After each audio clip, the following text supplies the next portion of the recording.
ဒီနေ့မှာကကျွန်တော်တို့ပေါ့နော်ဒီမှာကျွန်တော်မိတ်ဆွေများကိုပေတံပေါ့နော်ပေတံပေးရတယ်နော်ပေတံပေးရတယ်ဒီမှာပေတံမသွားဘဲနဲ့ဒီမှာတော့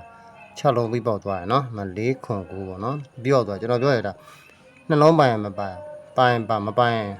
်ပြီးပေါက်သွားမယ်ဒီမှာလည်းနှလုံးပိုင်မှာမပိုင်ဒီ4လုံးကလည်းပြီးပေါက်သွားတယ်အခုတော့သူက4လုံး6လုံးမှာ3လုံးပြီးပေါက်ထွက်သွားတယ်ပေါ့နော်အဲ့ဒီတော့ကျွန်တော်အနေနဲ့ဒီပေတံရဆိုပြီးတော့ကျွန်တော်ထုတ်ပေးထားတဲ့ကနန်းနေရတော့ဒါဒီဘက်မှာလွဲသွားတယ်ဒါပေမဲ့အပြီးပေါက်ထွက်သွားတယ်ပေါ့နော်ဒါအပြီးပေါက်ကြိုက်တဲ့လူတွေလည်းရှိတယ်ပေါ့နော်ပြီးပေါက်ကြိုက်တဲ့လူတွေလည်းရှိနေမယ်ပြီးပေါက်ကြိုက်လူထိုးမယ်ဆိုတော့ဒါတေချာပေါက်ကြမှာတေချာပါတယ်ပေါ့နော်ဒါပေမဲ့ကျွန်တော်ကတော့ပေတံရနဲ့ကျွန်တော်ထုတ်ပေးထားတဲ့ကနန်းနေဆိုတော့နှလုံးပဲပါပြီးတော့တစ်လုံးလွဲသွားတာဖြစ်ပါတယ်နော်ကျွန်တော်မိတ်ဆွေများကျွန်တော်လည်းဒီတစ်ပတ်မှာပေါ့နော်ကျွန်တော်ဒီမှာခဲထားတာပေါ့နော်ပေတံရကျွန်တော်ထုတ်ရတဲ့ကွက်တွေနော်ပေတံမညိပဲနဲ့တော့အပြီးပေါက်ထွက်သွားတဲ့အတွက်ကြောင့်ကျွန်တော်တို့လဲချုံမှုတွေရှိပါတယ်နော်ဒီဘက်မှာနော်သူကဒီမှာဆိုရင်ကြာ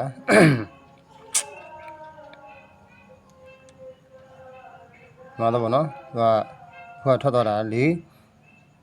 4ခွန်9နော်ထွက်သွားတယ်မှာဆိုရင်469ပေါ့နော်အဲ့ဒီလိုမျိုးတွေပေါ့နော်6ပရိတ်နဲ့ဆိုရှင်နှစ်ကွက်တယ်နော်အဲ့ဒါကကျွန်တော်ကပေတံရတာကထုတ်ပေးရတဲ့အတွက်ကြောင့်မလို့အခုလိုဖြစ်သွားတာဖြစ်ပါတယ်နော်အပြီးပေါက်ရထုတ်ပေးမှဆိုတော့တောက်ကွက်မများအောင်နော်ဒါပေမဲ့ပေတံရထုတ်ပေးတဲ့အတွက်ကြောင့်ကျွန်တော်တို့ဒီမှာဒီဘက်လက်ချုံလေးဖြစ်သွားတယ်ပေတံကလည်းမိစတို့သိတဲ့အတိုင်းပဲပေါ့နော်ဒီမှာပေါ့နော်အပေါ်တံနဲ့အပြီးပေါက်ထွက်သွားတာပေါ့နော်သူအဲ့လိုပဲနှလုံးပိုင်ပါမပိုင်တစ်လုံးဒါမှမဟုတ်သူအပြီးပေါက်အဲ့လိုလည်းထွက်တတ်တယ်နော်တစ်ခါမှအပြီးပေါက်ထွက်တာပေါ့နော်အများတော့မထွက်ဘူးတစ်နှစ်မှာသူကအပြီးပေါက်ကထွက်မယ်ဆိုလို့ရှိရင်သူက3ချိန်4ချိန်လောက်တော့သူကထွက်တယ်ပေါ့နော်တစ်နှစ်မှာ3ချိန်4ချိန်လောက်ဒီ6လုံးပြီးပေါက်ကထွက်တယ်ဒါကြရင်5ချိန်6ချိန်9ချိန်လောက်တော့ဝင်တယ်အများဆုံးဝင်လို့ရှိရင်တော့သူကပုံမှန်ဝင်တာတော့3ချိန်4ချိန်တော့ပုံမှန်ဝင်တယ်ပေါ့နော်တခါလည်းအဲ့လိုပဲပေါ့နော်သူကပေတံကိုဖောက်သွားတတ်တယ်အပြီးပေါက်လည်းဖြစ်တတ်တယ်ပေါ့နော်ဒီ4လုံးလေးရတယ်ဒါတစ်နှစ်မှာ3ချိန်4ချိန်လောက်ကသူရဲ့အပြီးပေါက်ထွက်တတ်တယ်နော်ဒီ4လုံးလေးရတော့ထင်မသေးနဲ့ပေါ့နော်ဒီ4လုံးရတယ်ဒါတစ်နှစ်တစ်ပတ်ကိုသူကကနန်းချင်းကတော့မတူဘူးပေါ့နော်ခုလာမဲ့ဒီကျွန်တော်တို့8လပိုင်း16ရက်နေ့တွက်ကိုတော့ဒါလေးကိုကျွန်တော်နောက်ဗီဒီယိုမှာနောက်ဖက်ညနေကြမှာပေါ့နော်ကျွန်တော်တင်ပေးမှာပေါ့နော်ဒီနေ့ကတော့ကျွန်တော်အနေနဲ့ဒီလိုပုံစံမျိုးလေးတွေဖြစ်သွားတယ်ဆိုတာလေးကိုကျွန်တော်လိုက်တော့ပြပေးတာပေါ့နော်ဒါမှစိတ်မပြတ်ကြစိတ်မပြတ်တယ်မနော်ကနန်းနေများလို့ဒါကတော့ကျွန်တော်ပေးထားတဲ့ကနန်းကပေတံရကျွန်တော်ထုတ်တာပေါ့နော်ထုတ်ပြီးတော့မှပေတံရကျွန်တော်ထုတ်ပြီးတော့မှဒါလေးတွေကိုပဋိတ်လေးဖိုင်းပြီးတော့ကျွန်တော်စီပေးထားတာဖြစ်ပါတယ်ပေါ့နော်ဒါကတော့ကျန်တဲ့တက်ထိုးလို့ရအောင်လို့ဆိုပြီးတော့ကျွန်တော်ထုတ်ပေးတာဖြစ်ပါတယ်ပေါ့နော်ဒါ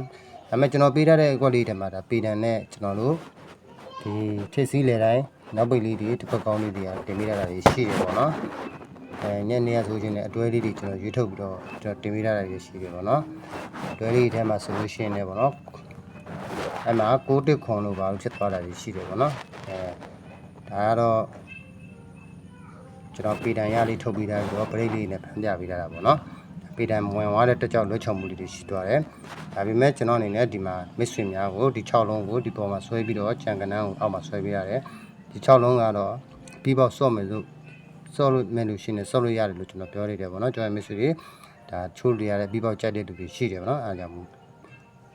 ဆော့ရင်တော့ဒါအဆင်ပြေလိမ့်မယ်လို့တော့မျှော်လင့်နေပေါ့နော်ဒီပါပဲဖြစ်ဖြစ်ပေါ့နော်မနေ့ကညကိုကျွန်တော်ဒီတော်စံမျိုးလေးကိုနောက်ရှင်းလာပိုင်း16နှစ်တော့ကျွန်တော်တင်ပေးမှာပေါ့နော်အားကြမှာပဲမိတ်ဆွေတို့အနေနဲ့ပေရန်လေးကိုဆော့ကျင်နဲ့ဆော့မဆော့ကျင်နဲ့အပြီးပေါက်ဆော့ကျင်ဆော့ရအောင်လို့ကျွန်တော်အနေနဲ့ပြန်ပြပေးပါနော်ဒီနေ့မှာတော့ဒီလောက်ပါပဲဒီတစ်ပတ်လဲစိတ်မကောင်းခြင်းများသွားနေတယ်ပဲနော်တလုံးလွဲလေးနဲ့ပဲကရှုံးသွားတဲ့နေသားမှာပဲရှိတယ်ပေါ့နော်ကျွန်တော်မိတ်ဆွေတွေနော်နောက်ဘက်ကလည်းဆက်ပြီးစူးစမ်းပြီးသွားပါအောင်ပေါ့နော်အားလုံးပဲအဆင်ပြေကြပါစေเนาะဒီဥစ္စာကတော့ဒါဒီတစ်ပတ်မှာပေတံရလေးကိုထုတ်ပေးတဲ့အတွက်ကြောင့်ကျွန်တော်မိတ်ဆွေတွေနေနေပေါ့เนาะကြိုက်နေတဲ့လို့ထိုးလေးတယ်ဆိုလို့ရှိရင်ဘယ်လိုပဲထိုးထိုးဒါလွဲသွားတဲ့အနေထားမှာတော့ရှိသွားတယ်ပြီเนาะကဲစိတ်တော့မကောင်းပါဘူးเนาะကဲအဲ့ဒါဆိုရှင်လက်ပိုင်ညကြမှာပေတံနဲ့ကျွန်တော်ဒီ20လေးကိုလည်းပြန်ပြပြီးမှာပေါ့เนาะဒီညမှာတော့ကျွန်တော်လေးနဲ့ပဲစိုးသေးတဲ့အတွက်ကြောင့်ပေါ့နော်။နေ့ပဲညကြမှာဒီ site လေးကိုပြန်ပြပြီးတော့မယ်နော်။ကဲအားလုံးပဲစိတ်ချနိုင်ကိုကျမှပြည့်စုံကြပါစေနော်။